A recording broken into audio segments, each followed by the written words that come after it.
God was ready for him. Great question. So I get this question a lot. So it does say do not murder. It does not say do not kill. So those are two different Hebrew words, right? So to murder is a completely different thing than to kill. For example, you're allowed to kill in self-defense. Somebody comes into your house, you are allowed to take that life if your life is being put into jeopardy. In fact, to go a step further, the reason why it made sense to ancient Israel, did you know that a life for a life, otherwise known as the death penalty, is the only law that is in all 5 books of the Torah? It's the only law. Not even the Sabbath is in all 5 books of the Torah. Now, the Sabbath exists in Genesis, but it's not in all 5 books. So this idea of taking a life if you take a life, what is it rooted in? Why does it matter? Well, first of all, God is communicating to us the first thing. Taking human life is a major deal. That's God's first moral teaching in the Torah, that it's not to be trivialized. Let me give you another example. There's a law of the 613 laws of Judaism, of which we are not bound to the ceremonial law, which is one of them, that if an animal takes a human life, you must kill that animal. Okay, so it's like, okay, that's like, why do that? Well, what are you going to have, oh yeah, that's Lenny, he killed my uncle, and say hi. Like, you're going to keep that animal around? The only punishment imaginable for taking the thing that only we are made in the image of God.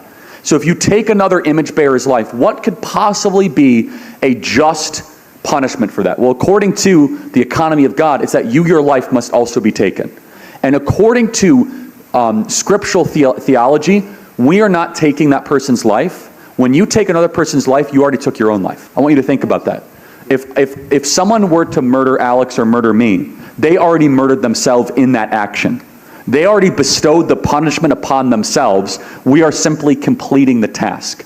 And think about it. Some people will say, but Charlie, it's not fair because of whatever sob story liberal reason. How is it, yeah. And honestly, no, and I'll just close with it. I'll kind of finish with this. But you know who it's not fair to? It's not fair to the victims. You are cheapening the lives of the victims. You are basically saying the victims die and you get to live. So you get to continue to live even though you took the lives of others. So for example, I think it's fundamentally wrong that creep who killed those 4 college kids in Moscow, Iowa, Brian Koberger, that he gets to keep living. So he kills 4 college kids, and he keeps on getting to have life, and those people don't. In order to say that those people's lives mattered, the only just thing that we can reason ourselves to is to take that person's life. And that is not murder, that is killing, and it's societal self-defense. If someone were to murder me, they already murdered themselves in that action. Those were Charlie Kirk's words months before the tragedy, a stark, theological meditation that now sits in painful proximity to the fatal shooting at Utah Valley University. Tonight we begin with that line not to sensationalize, but to frame what follows. A search for evidence, a demand for documents, and a refusal to accept a rushed narrative when technical details still need answering. Subscribe now for document first updates as this investigation unfolds. A packed auditorium, cameras trained, a public figure on stage, a single gunshot that turned applause into panic. Those are the immediate facts everyone accepts. What we are here to examine is everything that came after, the arrest and charges, the official account, the forensic claims, the witness reports, and the technical records that either support or contradict the story authorities advanced. Our task is clear and narrow. Follow the evidence, highlight the discrepancies that matter, and insist on the transparency the public deserves. Begin with the most objective ground possible, physical evidence. Investigators reported a rifle recovered near the scene and a cloth wrapped around it. Officials said DNA on that cloth linked the recovered weapon to a suspect taken into custody. If true, such findings are consequential. But forensic proof is not a soundbite, it's a paper trail. Ask for the laboratory reports, the examiner's notes, photographs of the item at recovery, and every link in the chain of custody. Those documents will show when and how each item was handled, and they will either reinforce the prosecution's narrative or reveal gaps that raise reasonable doubt. Without that documentation, conclusions are premature. Linked to physical evidence is ballistics, the comparative science that can link a bullet to a specific barrel. The allegation circulating in investigative circles is that the projectile recovered from the victim does not match the rifling patterns of the rifle authorities presented as the weapon. If corroborated by lab documentation, that is not a minor quibble, it is a seismic forensic contradiction. A mismatch would mean the fatal round originated from a different firearm, which immediately expands the scope of inquiry.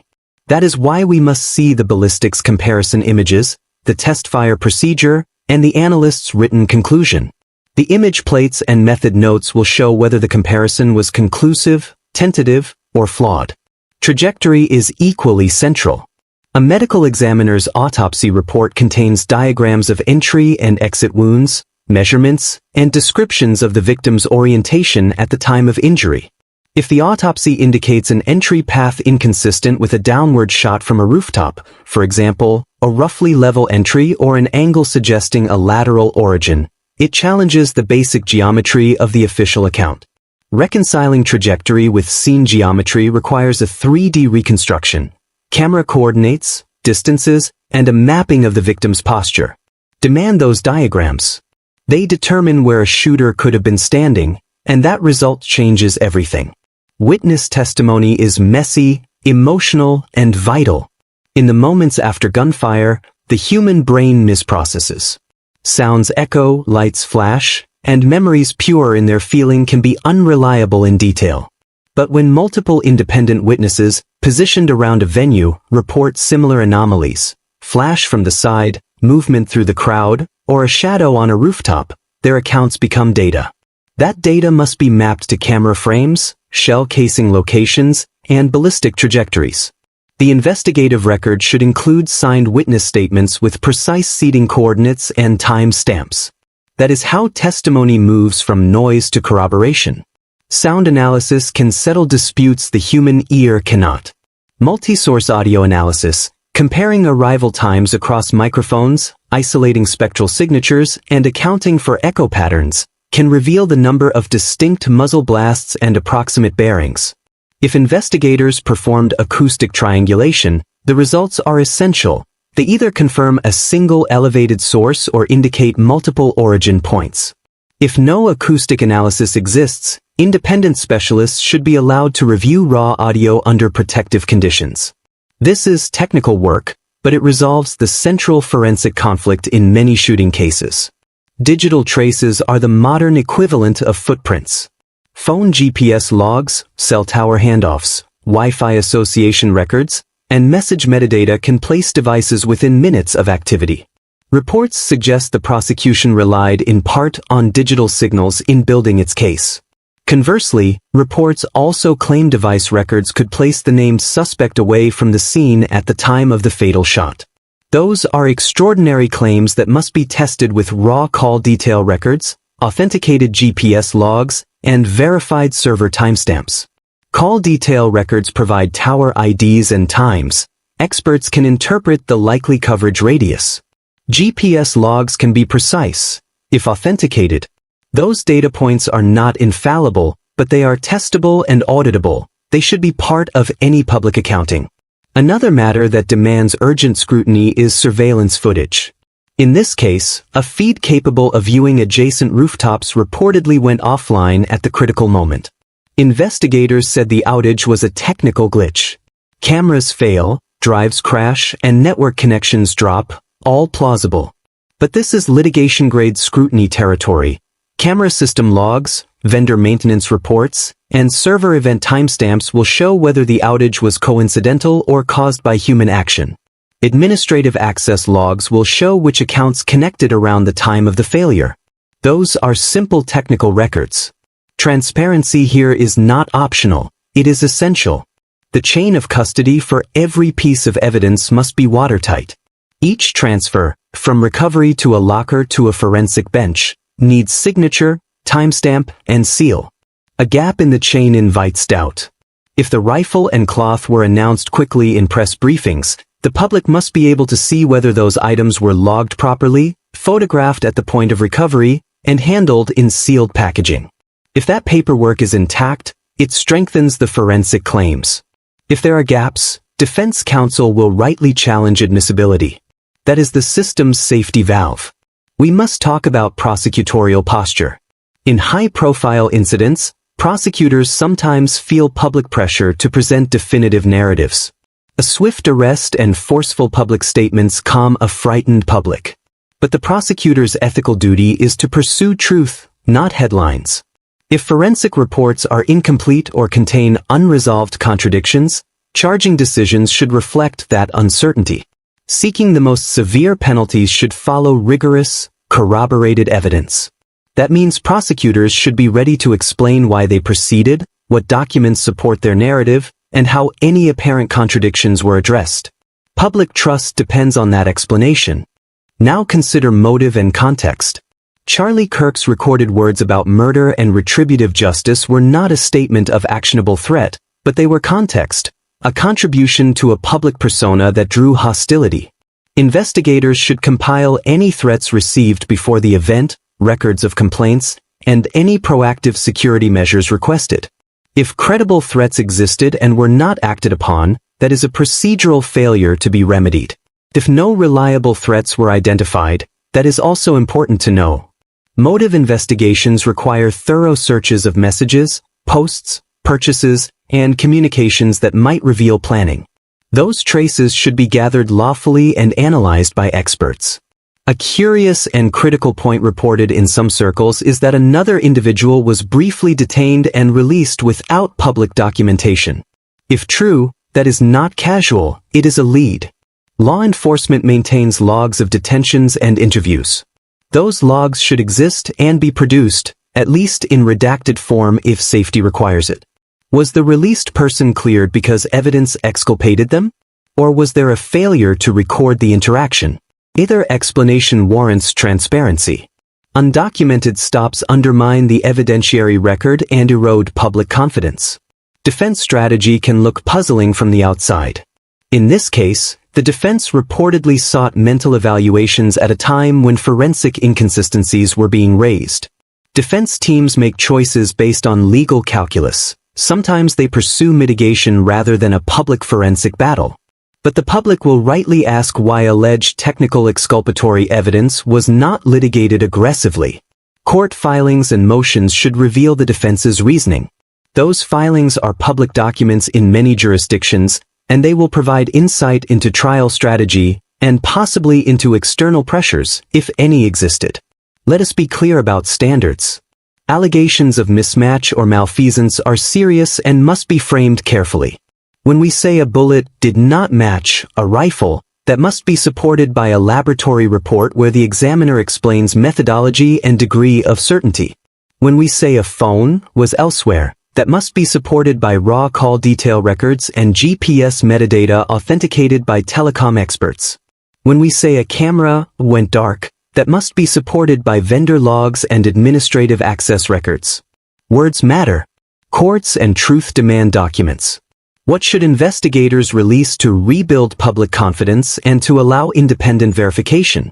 First, the full ballistics report with comparison images and the examiner's notes. Second, the autopsy report, including trajectory diagrams and the coroner's findings. Third, synchronized audio and video with intact metadata, accompanied by an explanation of any outages. Fourth, call detail records and authenticated GPS logs for relevant devices, subject to redaction where privacy requires it. Fifth, chain of custody logs for every physical item claimed as evidence. Sixth, records of any brief detentions and the rationale for release. Those items are not sensational. They are the basic building blocks of a credible prosecution. For viewers who were present that night with footage, preserve original files with metadata intact.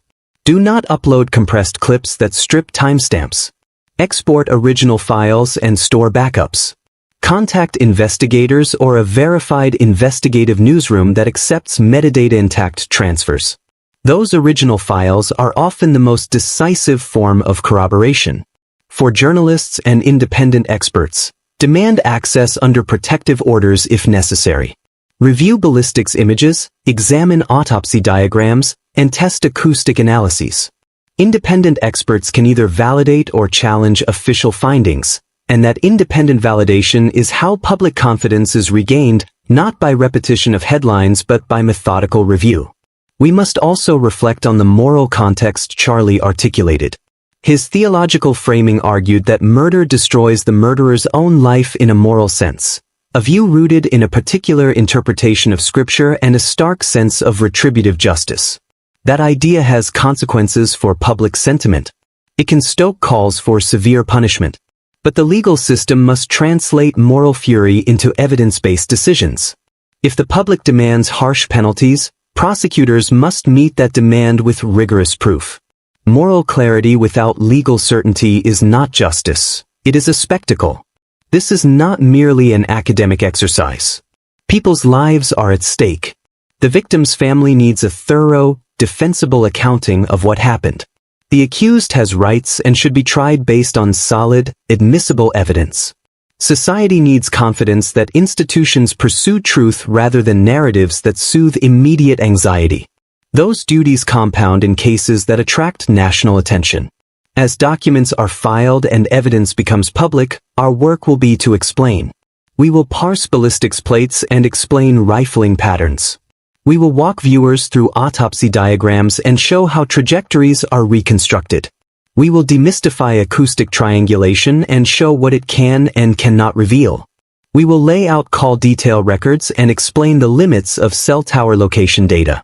That is the service information-hungry viewers need and deserve.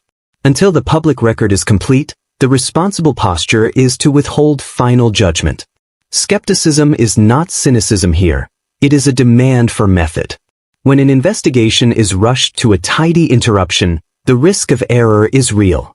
If the forensic record supports the official narrative after independent review, that will close this chapter with authority. If it does not, the investigation must widen to follow leads and to identify any actors who remain at large.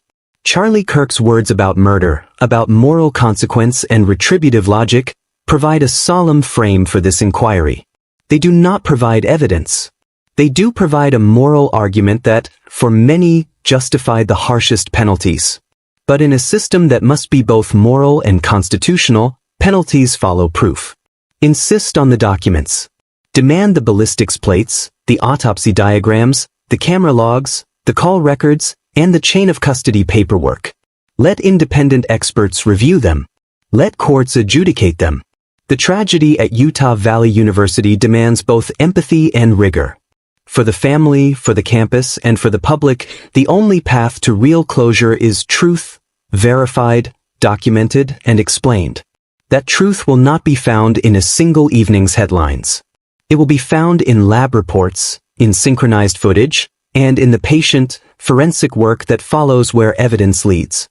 When those records are released, we will examine them carefully, explain them plainly, and show what they mean.